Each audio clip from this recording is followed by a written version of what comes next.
The premise behind it is, let's say you're someone who, loves chocolate, and so you're going to eat chocolate every single day.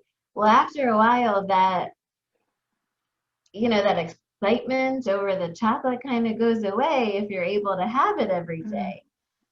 So the premise behind this is that time of the month is when you take a break.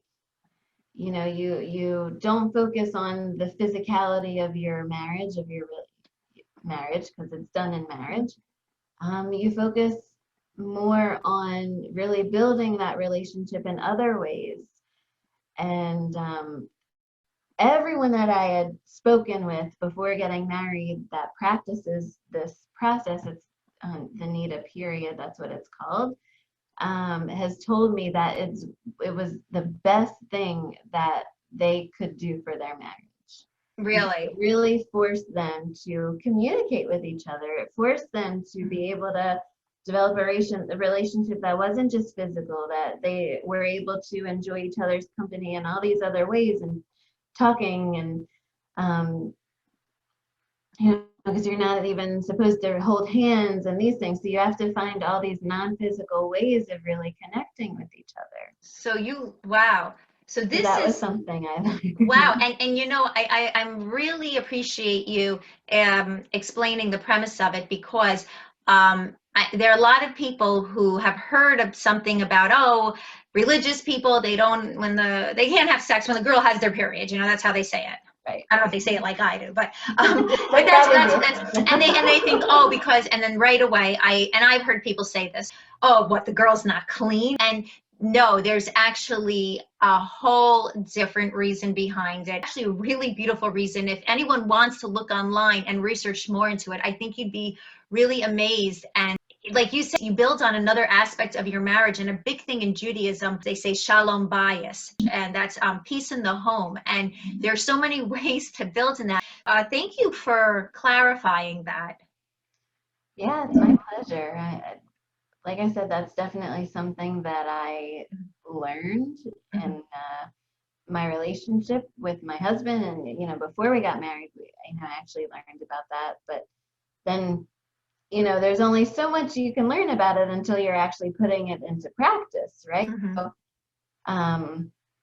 So just to explain a little bit more about it, when a woman has her period, she's menstruating, you have to count, a certain amount of days, and then you have to wait a full week until all of that bleeding stops, until, you have to be totally clear. And then before I mentioned the importance of the ritual bath, the mikveh, well, a woman will go to the mikveh again once she knows, okay, I've been clean this amount of days, it's clear this amount of days, and I'm allowed to be with my husband again. She goes to the mikveh, and then she's allowed to be with her husband again. They're allowed to resume the physical aspects of their relationship. But it's just one of those things that if you do have the, like I said with the chocolate before, if you have that opportunity where you're just able to have something every day, I think God built in this amazing thing for Jewish marriage, in that you don't want couples to get tired of each other. You want couples to continue to love each other and grow and build on that part of their relationship that's not just the physical. And this specific thing, I just think it's really beautiful. And once I understood it, I just realized how beautiful it was. I was thinking to myself, my favorite chocolate, by the way, mekupelet. It's an Israeli chocolate. You can buy them in America. They're called chocolate. I found out they're actually called chocolate laws. I never even knew what they were called in America. And that's what I eat every day. So I was actually thinking about it as you said it. And then I said to myself, well, sometimes if I eat too many in a row, I do get sick of it. But then what I do is I put peanut butter on it. So, but if I miss out on a few days, I'm like, whoa, yeah. So okay. Yeah, see? So that was definitely something that we've been able to, I guess I learned that I've been able to incorporate into, my life, living as a more traditional Torah observant Jew. You're telling me about, how you met your husband in Israel, and here now you have this family. And meanwhile, none of this would have happened.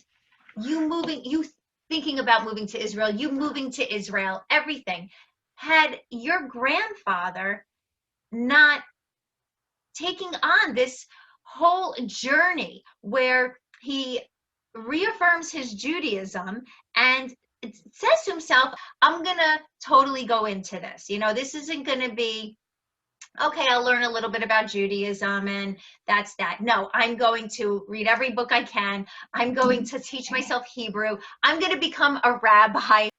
It's just absolutely, absolutely amazing what has come from this, It really Like, is. think about how different things would be had your great grandparents never said anything to him. Definitely. I think about that often, look at the steps he made and then look where I am.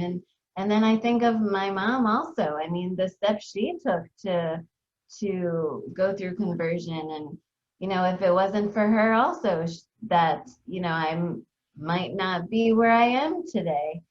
And you know what, I was thinking actually the other day that, because of the steps my grandfather took, because of the steps my grandmother took, because of the steps, my dad and my mom took, now I have children and they are Jewish. Mm-hmm.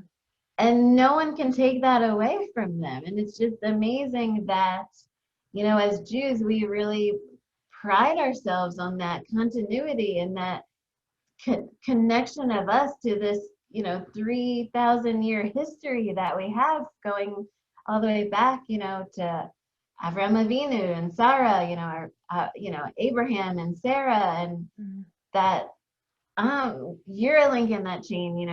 My grandparents were a link in that chain. My dad, my mom, they're links in that chain. And now my husband and I, and now we have children. And, it's amazing just to see that being passed on. And also one of the joys of, I think, living, I guess, a more traditional Torah observant lifestyle is just seeing the joy my kids get when we're lighting the candles. They're so excited. They pull up their chairs right by me and they want to be with me to light the Shabbat candles or light the holiday candles. And, they sing songs, Shalom Aleichem, which is a song we sing on Friday night on Erev Shabbat. And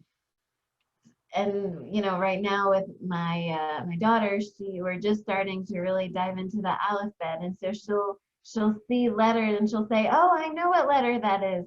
And I know that letter is a hey, that's for my name. And, so it's really amazing just to see that being carried on.